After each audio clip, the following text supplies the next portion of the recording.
자, 목재의 접합에 대해서 한번 알아보겠습니다. 이 나무들은 이게 뭐 엄청나게 크다든지 뭐 이런 것들이 없죠. 그렇기 때문에 일체형으로 딱 만들 수 있으면 좋은데 그렇게 만들 수가 없습니다. 뭐 잘라가지고 일단 붙여야 되겠죠. 붙이는 방법이 어, 뭐 여러 가지가 있겠죠. 그런 목재의 접합 방법들이 어떤 것들이 있는지 한번 봅시다. 이음이 있고 맞춤이 있습니다. 우리가 옛날에 요즘 많이 사용 안 하지만 한옥집 같은 거 질 때, 고급으로 질 때, 상당히 고급스럽게 질 때는 어떻게 합니까? 여기 다 맞춰서 짓습니다. 이런 거. 못으로 쳐가지고 간단하게 만드는 게 아니고, 이음이나 맞추어서 다 끼워 맞췄습니다. 그러면은 인건비가 상당히 많이 들어가겠죠. 그래서 요즘은 저렇게 잘 못하겠죠. 너무 비용이 많이 들어가기 때문에. 그래서 그런 이음이나 맞춤이 있는데, 이름들이 어떤 것들이 있느냐. 보면 근데 대충 그림 형태대로 나옵니다. 이름이. 그런 거 보면 턱이 뭐 요즘 튀어나온 거 그렇죠. 그래서 반턱이염이라고도 이야기하고 이렇게 주먹처럼 딱 나왔다고 해가 주먹장이염. 그 다음에 뭐 턱걸이 주먹장이염, 뭐 자축이염, 여러분 메뚜기장이염 이런 이염들이 있고 맞춤은 이렇게 해서 딱 끼어 맞추는 겁니다. 그죠? 장부, 비턱 맞춤 이름도 어렵죠. 숭어턱 맞춤, 턱 맞춤, 뭐 안장 맞춤 이런 것들. 안장 맞춤, 요건 반턱 맞춤. 끼워서 맞추는 거. 그 다음에 뭐 턱 맞춤 이런 것들이 있죠. 이런 것들이 있다 하는 것들을 알아놓고 시험이나 이런 데 나올 수 있는 것들은 뭐 주로 나오는 것들이 뭐 쪽매 이런 것들이 많이 나오죠. 그죠? 뭐 기사 시험 치면 단골 메뉴로 나오는 것들이죠. 쉬운 문제로서 나오는 것들입니다. 쪽매 이런 것들 우리가 마룻바닥 같은 거 할 때 요런 하나하나 만들어져가 있죠. 이런 것들을 서로 이어줘야 되죠. 이어줘야 됩니다. 그럴 때 어떤 형태로 만드느냐 이 말이죠. 제일 많이 쓰는 게 어느 형태냐면 요겁니다. 제형매. 여기다가 이렇게 혀처럼 이렇게 생겼죠. 그래서 제혀쪽매라고 이야기합니다. 이걸 갖다가 요 두 번째에다가 끼우는 거죠. 하나씩 하나씩 끼워서 이렇게 연결시키는 겁니다. 그래서 마룻바닥을 만드는 거겠죠. 이런 식으로 이어주는 형태를 쪽매라고 이야기하고 이름은 이렇게 됩니다. 제쪽매, 따녀 쪽매. 요게 두 개 만난 것처럼 보이네요. 따녀 쪽매입니다. 그 다음에 틈막이 대쪽매. 요렇게 틈막이처럼 메우는 거. 그 다음에 오니 쪽매, 반턱 쪽매. 그 다음에 빗살 모양이라고 해서 빗쪽매. 그냥 맞대고 있다가 맞댄 쪽매. 양끝 못 양껏 못된 쪽매 뭐 이런 이름이 다 있습니다. 그래서 이름도 근데 그림 보면 대충 이름 알 수 있죠.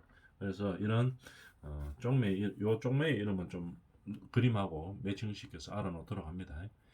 이음 및 맞춤시 주의사항 이런 것들을 건축 자재로 쓰기 위해서 이었습니다. 이음 또는 맞춤을 했는데 주의사항은 뭐 어떤 것들이 있나 알아봅시다. 이렇게 이을 때는 응력이 좀 작은 곳에다가 해야 되겠죠. 응력이 너무 많이 집중되는 곳에 이어 놓으면 안 됩니다. 잘못하면 뭐 이어 놔도 부러지겠죠. 빠진다든지 이렇게 되기 때문에 응력이 작은 곳에서 사용해야 됩니다. 이음이나 맞춤은. 그 다음에 모양에 치우치지 말아야 될 것이고 그 다음에 한번 읽어봅시다. 완전히 밀착시켜야 되겠죠. 딱 맞게 이어줘야 된다 이 말입니다. 응력이 균등하게 전달되어야 하는 거고. 그래, 뭐 쉽게 생각해가 이 마루판 이렇게 만들어 놨는데 사람이나 뭐 이래 걸어 다니죠. 그런데 균등하게 들어가 있어야 됩니다. 한쪽은 뭐땅꽉 끼도록 해놓고 한쪽은 뭐 헐렁하도록 해놓고 이러면 밟으면 꿀렁꿀렁거리겠죠. 이런 형태의 이음은 안 된다 이 말입니다. 그다음에 또 이음이 약한 부분에는 자연스럽게 뭐 가장 강하게 딱 이어지면 되는데 약한 부분이 발생하면은 철물로 보강을 해줘야 된다는 얘기겠죠. 그런 보강하는 철물들이 어떤 것들이 있는가 한번 봅시다. 우리가 제일 보강할 수 있는 것 중에서 가장 흔히 사용하는 게 뭡니까? 나사죠, 나사모. 그죠? 이거, 요런 것들. 요런 걸로 또 보강할 수 있고, 이음할 때. 아니면, 못, 망치로 쳐서 못으로 이어줘. 아니면 이온 강도가 상당히 센 볼트 이런 거 캠프라고 이야기합니다. 이런 것들 그냥 잡아주고 있는 거죠. 딱 끼워줘. 요게 잡아주는 겁니다. 그 다음에 듀엘 요렇게 이제 홈을 파서 요 안에 딱 집어넣어서 끼워서 맞추는 거죠. 가구 같은 데 주로 많이 사용하죠. 듀엘. 왜냐하면 애들이 뭐 예를 들어 목 같은 거 이런 걸로 이어나는 아동용 가구 이런 것들은 잘못하면은 뭐 가구재로 쓸 때 사람 잘못하면 손 다치죠. 애기들 방에 있고 이렇게 하면 그래서 뭐 듀엘 이런 것들을 많이 사용합니다. 그 다음에 끼워 놓고 여기다가 이제 듀엘 형태로 끼워 넣는 거. 이런 그림만 좀 봐주면 되겠습니다. 목재들은 그림하고 매칭만 좀 대주면 되겠죠. 그 다음에 안장새의 종류입니다. 안장처럼 이렇게 생겼다고 안장새라고 이야기하는데 해가지고 연결시키는 부분이죠. 이런 것들을 안장새라고 이야기하고 뭐 띠새 이런 것들이 있고 기역자새, 쐐기, 감자비새 이런 것도 그림하고 대충 이름하고 알아놔주면 됩니다. 그 다음에 볼트 구멍 우리가 경첩 같은데 이런 거 많이 사죠. 우리 문 달 때 볼트 구멍 내 가지고 문하고 문학과 하고에 어떻게 됩니까? 보통 뭐 나사로 정착을 시키죠. 뭐 이런 것들. 그다음에 이제 목재 접합할 때 뭐 이런 것들도 사용하고 있죠. 우리가 뭐 저 놀이기구 같은 거 보면 이렇게 다 연결되어 있죠. 이렇게도 연결시킬 수도 있고. 뭐 그림들 한번 봐봅니다. 기역자로 요래되어 있는 형태에서 여기다가 피스 같은 거를 박아 주어 가지고 하는 것도 있고 T자도 있고 아니면 이렇게 삼각형으로 된 것도 있고 이런 형태에 대해서 이렇게 다 우리가 목재를 뭐 때문에 하느냐 목재를 접합하기 위해서 하는 겁니다. 왜냐하면 목재 하나만 가지고는 우리가 건축 자재로 사용할 수가 없죠. 왜? 작기 때문에. 그래서 크게 만들 수는 없죠. 목재가 천연재료이기 때문에. 그래서 다 연결해서 쓰기 때문에 이 접합이 중요한 겁니다. 그 다음에 우리가 한식 구조 있죠. 그죠? 한식 구조의 건물에서는 이름이 여기 나와 있다시피 엄청나게 복잡습니다. 그리고 용도도 많이 들고 한옥 건물이나 옛날 우리 한식 구조 할 때 사용하는 그런 것들이죠. 우리가 가장 많이 용어들이 이래 많은데 하나씩 쭉 그냥 읽어봐 주면 되겠습니다. 어떤 것들이 쓰느냐. 제일 많이 우리가 사용하고 기본적으로 알 수 있는 거는 뭐 가세 이런 것들. 가세는 알죠. 이 45도로 이렇게 이 보강하는 거겠죠. 그죠? 이 슬라브하고 기둥하고 있으면 이렇게 버티게 45도로 요 설치하는 거. 요런 거 갖다가 가세라고 이야기합니다. 그 다음에 뭐 요런 것들이 처마돌이, 볼트, 뭐 평복, 깔돌이 이런 것들 요 그림 위치에 이렇게 사용하는 거구나 하는 거 정도만 알아놔주면 되겠습니다. 요즘은 한옥을 많이 안 짓기 때문에 이런 용어들을 많이 사용을 안 하죠. 청돌이, 뭐 마루널, 장선 그림 보면 대충 알 수 있죠. 그림이 잘 그려져 있으니까 그림하고 한번 매칭시켜서 한번 알아보도록 합니다. 그 다음에 목구조의 뼈대 양식에 대해서 한번 볼까요? 우리가 단독주택 같은 거를 질 때 나무로 사용을 많이 합니다. 우리나라는 많이 사용 안 하지만 외국 같은 데서는 많이 사용하죠. 단독주택 문화가 발달되어 있는 나라들은 목구조를 많이 사용합니다. 근데 보면은 이 뼈대를 이거를 크게 하나로 이렇게 하는 형식이 아니고 작은 것을 촘촘하게 박아서 여러 가지로 이렇게 해서 강도가 나오도록 그렇게 만들어 줍니다. 그래서 목구조의 뼈대 양식에는 실제로 우리 나무로 단독 주택을 짓는데도 가보면 이렇게 되어 있습니다. 그죠? 물론 이게 규격으로 딱 되어 있겠죠.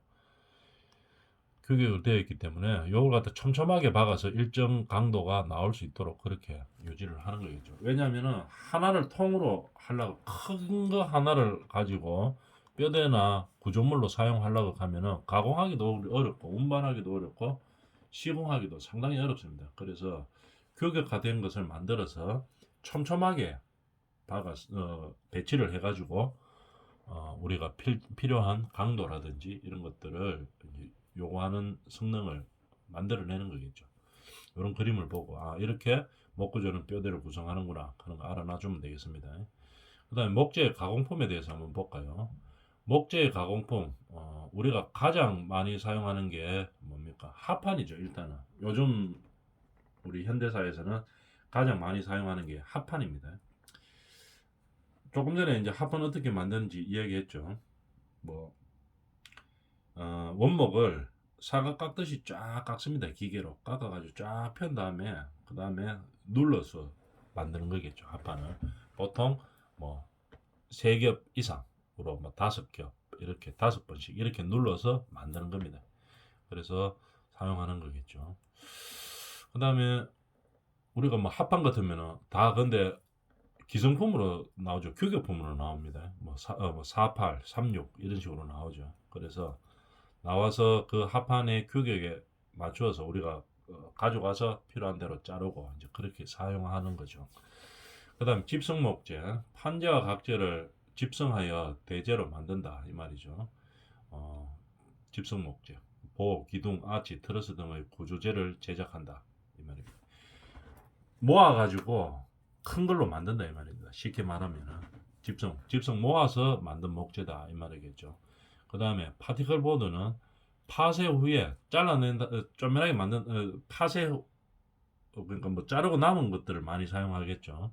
원목을 사용하고 남은 이런 것들을 파쇄 후에 남은 이 나무 제품들, 여분으로 남는 것들이겠죠.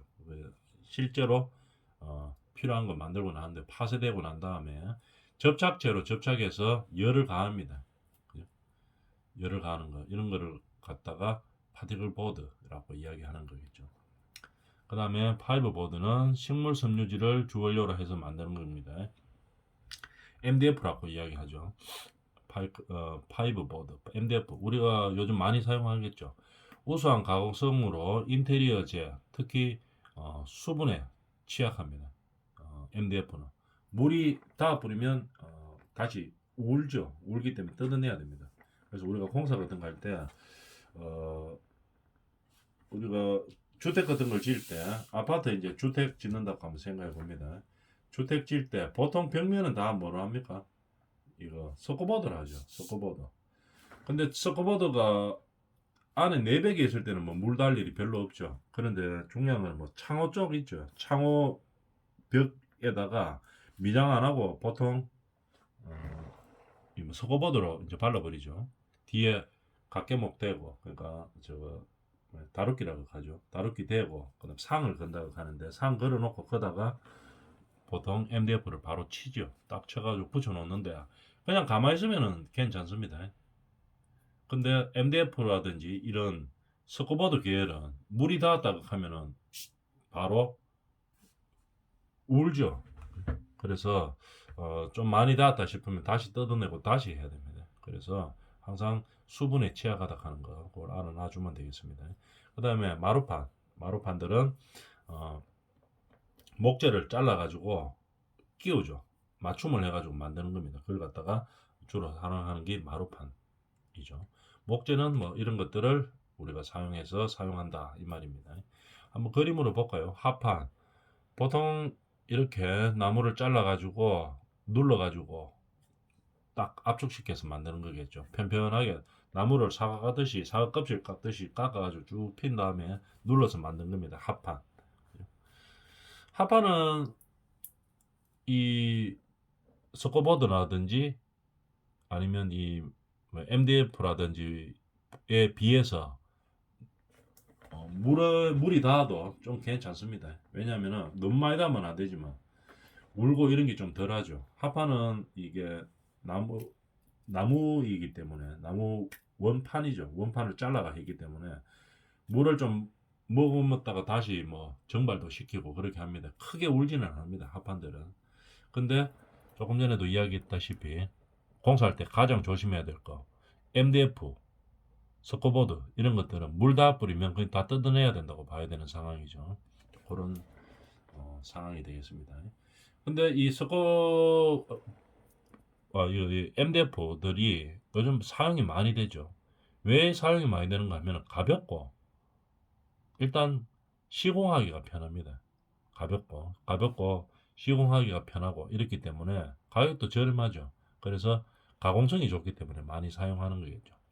자, 집성 목재들 아까 나왔다시피 이런 파쇄된 것들을 모아서 이렇게 만드는 목재입니다. 이런 가공품들이 있다 하는 거. 그 다음에 마루판의 목재들을 원목으로 많이 사용하죠. 원목으로 많이 사용하는데 일단 좀 비쌉니다. 가격은 비싸고 그 다음에 원목의 장점은 일단 눈으로 봤을 때 내장재로 사용하지만 눈으로 이렇게 봤을 때 시각적인 효과가 상당히 좋죠. 그런데 또 단점도 있습니다.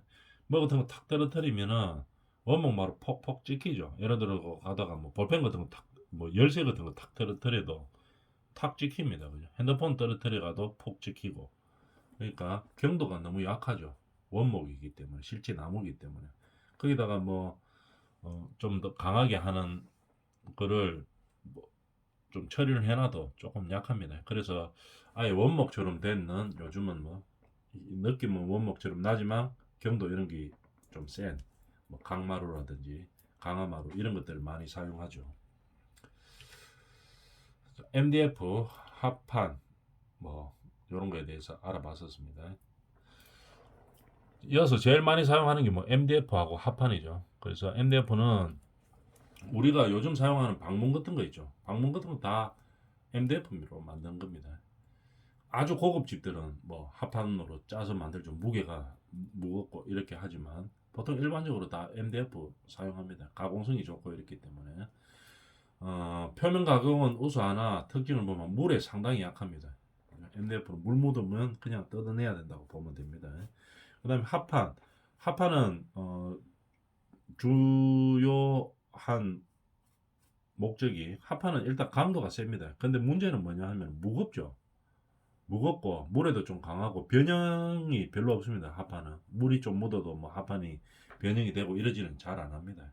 근데 중요한 것은 합판은 가공하기가 어려워요. 실제로 나무이기 때문에 MDF보다 비교해 가지고 훨씬 어렵죠.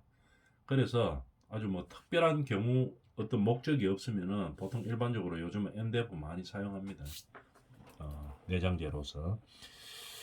근데 실제로 해놓고 나면은 성능 면에서는 합판이 훨씬 좋죠. 왜냐하면은 변형이 좀 적고 강도가 훨씬 세죠. MDF보다. 그래서 좋습니다. 특히 우리가 벽 같은 걸 MDF로 했다 또는 뭐 합판으로 했다 한번 비교를 해볼까요? 우리가 뭐 액자 같은 거 건다고 우리가 뭐 벽에다가 못 같은 거 치죠. MDF 같으면은 쳐놨다가 잘못하면 떨어집니다. 물론 MDF 박는 못 피스 박는 전용 MDF 피스 있죠.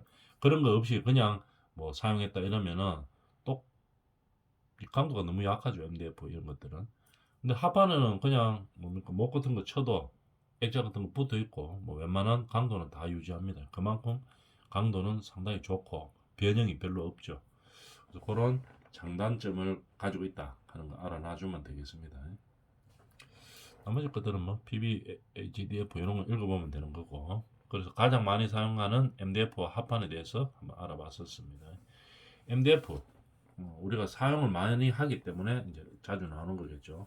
MDF는 한번 볼까요? 장점 금방 이야기했던 거 표면 가공 일단 제일 중요한 거는 가공이 우수한 겁니다. 가공이 우수하고 가벼워요. 그래서 우리가 거실에 아트월 만들죠. 아트월 이렇게 뭐 테레비 놓는 데 있죠. 아트월 이렇게 만들고 할 때 다 MDF로 만듭니다. 그 위에다가 뭐 칠하고 뭐 그렇게 이야기하죠. 그 다음에 가공이 우수하고 일단 가격이 싸고 그 다음에 단열이나 흡음성은 상당히 좋습니다. 그 다음에 아트월 같은데 주로 많이 쓰는 이유가 합판은 보면은 원목을 했기 때문에 우들두들하죠. 근데 MDF는 표면이 깨끗합니다. 깨끗하게 입자가 곱기 때문에 깨끗한 거죠. 그래서 도장이 잘 되는 거죠. 그래서 뭐 아트월 같은데 모양 내는데 그 주로 많이 사용하죠. 특히 또 뭐 가구 같은데도 가구 사용하는 게 전부 MDF입니다. 가구. 왜냐하면 가구가 너무 무거우면 안 되죠. 그래서 요즘은 다 MDF로 하죠. 가볍고 성능도 뭐 강도도 좀 우수하고 이렇기 때문에 MDF를 많이 사용합니다. 그 다음에 특히 문이 너무 무거우면 어떻게 됩니까? 이게 처지죠, 잘못하면. 그죠? 문 틀에다가 문을 이렇게 경첩으로 해서 달아놓죠. 근데 문이 너무 무거우면 어떻게 되겠습니까? 밑으로 자꾸 처지겠죠. 그래서 문은 주로 뭘 사용합니까? 이 MDF를 많이 사용합니다. 그럼 단점은 또 있죠. 내구성이 좀 약합니다. 특히 물에 약하다 하는 거. 그 다음에 일반 못으로서는 작업하기가 곤란합니다. 왜냐하면 이게 나무 쉽게 말해가지고 합성으로 만든 건데 나무의 그 가루라고 생각하면 됩니다. 나무 가루를 뭉쳐놨다고 생각하면 되는 거겠죠. 접착제 어떤 합성 재료를 가지고 그렇기 때문에 못 같은 걸 치면 쑥 들어갑니다 이게. 그래서 일반 못으로는 작업하기 곤란하고 MDF 전용 뭐 피스 이런 것들을 사용해야 되겠죠. 그런 것들이 MDF의 특징입니다. 어, 도장용 도화나 장식판에 주로 많이 사용된다 하는 거 알아놔주면 되겠습니다. MDF 문짝이 같은데 이렇게 많이 쓴다고 이야기했었죠. 왜냐하면 가볍기 때문에 1차적으로 가볍고 가공성이 좋기 때문에 그렇게 사용하는 겁니다. 합판 성능적으로는 아주 우수합니다. 합판은 원목을 잘라서 했기 때문에 강도도 엄청나게 좋고 장점을 보면은 내수성 물에도 강하고 그죠? 웬만큼 물 들어가도 뭐 다시 증발시키고 없습니다. 그리고 강도도 상당히 좋고 그렇기 때문에 뒤틀림이라든지 뭐 이런 것들이 별로 없습니다. 수축이라든지 뭐 팽창된다든지 이런 게 별로 없어요. 그런데 문제는 뭐냐면 첫 번째로 일단 무겁고 그러니까 무거운 거를 사용하면 안 되는 데는 이제 사용하기가 좀 어렵겠죠. 그 다음에 가공하기가 어렵습니다. MDF 이런 거에 비해서. 라고 실제로 원목을 가지고 만들었기 때문에 비싸죠. 가격이 비쌉니다. 그런 단점들이 있다. 이렇게 봐주면 되겠습니다. 그래서 이 합판들은 이 적첨으로 하죠. 한 겹 넣고 그 다음에 두 겹 넣고 세 겹 넣고 해서 프레스로 확 눌러가지고 만드는 겁니다. 보통 3겹이나 5겹 이렇게 하죠. 보통 우리가 시중에서 볼 수 있는 일반 합판들은 5겹짜리 이 합판이죠. 5겹, 5겹으로 이렇게 하는 겁니다. 이런 것이 합판이다 하는 거 알아놓고 PB 이런 것들 나무결의 방향성이 없이 가공이 편리한 것들 이런 것들 이거 좀 MDF보다 MDF 비싼데 MDF보다가 이제 또 성능이 좀 상당히 떨어진다고 이렇게 봐주면 되겠습니다. 그 다음에 방향성이 없어 가공이 편리합니다. 그러나 뭐 저가이기로는 하나 MDF보다도 훨씬 저렴합니다. 그죠? 근데 가구 보통 우리 어디다가 사용하는가 하면은 MDF로 가구를 만들죠. 근데 전체를 MDF로 만드는 게 아니고 가구도 앞에 보면 보이는 문면이 있죠. 문짝 같은 거. 그죠? 문짝 같은 거 이런 것들은 MDF로 하고 그 다음에 D판 이런 것들은 PB로 많이 합니다. PB. 그러니까 MDF 비슷한데 MDF보다 훨씬 좀 방향성도 없고 그죠? 이게 뭐 이렇게 대충 그보다 좀 막 만들어 놨다고 보면 되는 그런 형태의 것입니다. 그 다음에 또 특히 만드는 방식은 비슷해요. MDF하고 같은데 특히 또 물에 약하다 하는 그런 단점들이 있습니다. 그 다음에 천연 무늬목, 집성 무늬목 우리가 한번 뭐 이름만 봐도 알겠죠. 천연 무늬목은 실제로 나무를 가지고 만드는 겁니다. 그러니까 어떤 특징이 있겠습니까? 일단 미관적으로 좋습니다. 그래서 내장이나 이런 내장용 건축재 이런 데 사용되는 거겠죠. 그런데 중요한 것은 이 천연무늬목은 대량으로 공급이 안 됩니다. 그러니까 일단 비싸겠죠. 동일 품질이 똑같은 모양으로 나오지를 않는다 이 말입니다. 그래서 약간 뭐 색이 다를 수도 있고 뭐 그렇죠. 그런 특징들이 있다고 알아놔주고 집성무늬목 제일 우리가 그러면 이 집성무늬목은 인공으로 만든 거겠죠. 원목을 절삭해 가지고 그 다음에 염색도 하고 그 다음에 어떻게 됩니까? 모아서 이제 뭐 눌러서 이제 뭐 압을 가해 가지고 만드는 거겠죠. 그래서 만든 무늬목입니다. 그러니까 대량 생산은 가능합니다. 대량 생산도 가능하고 그 다음에 뭐 표준화 시켜가지고 동일하게 규격품으로 쫙 만들어낼 수가 있겠죠. 그러니까 동일 제품이 많이 나올 수 있다 이 말입니다. 집성 무늬목은. 그러나 천연 무늬목에 비해서 미관적으로 봤을 때 별로 좋지는 않겠죠. 실제로 천연 무늬목은 원목을 절삭해서 건조시켜서 바로 제품으로 만드는 거죠. 천연 무늬목은 원목을 잘라 가지고 다 좋은 것들은 보통 다 빼내고 나머지 옆에 좀 남은 것들이 있죠. 이런 것들을 가지고 모아서 만드는 겁니다. 그래서 눌러서 만드는 거겠죠. 그래서 제품을 만들어 준다고 이해해 주면 되겠습니다. 이런 것들이죠. 천연 무늬목과 집성 무늬목 뭐 이런 것들 그런 요렇게도 어떻게 만드는지 한번 봐봅니다. 비슷하죠. 비슷하기는 비슷한데 천연 무늬와 집성 무늬목은 이런 차이들이 있다 하는 것. 딱 천연의 모양이고 아니면 집성은 만들어서 눌러서 만든 거니까 조금 차이가 있겠죠. 이런 그림들을 봐주면 되겠습니다. 이번 시간 여기까지 하고 다음 시간에는 수장 공사하도록 하겠습니다.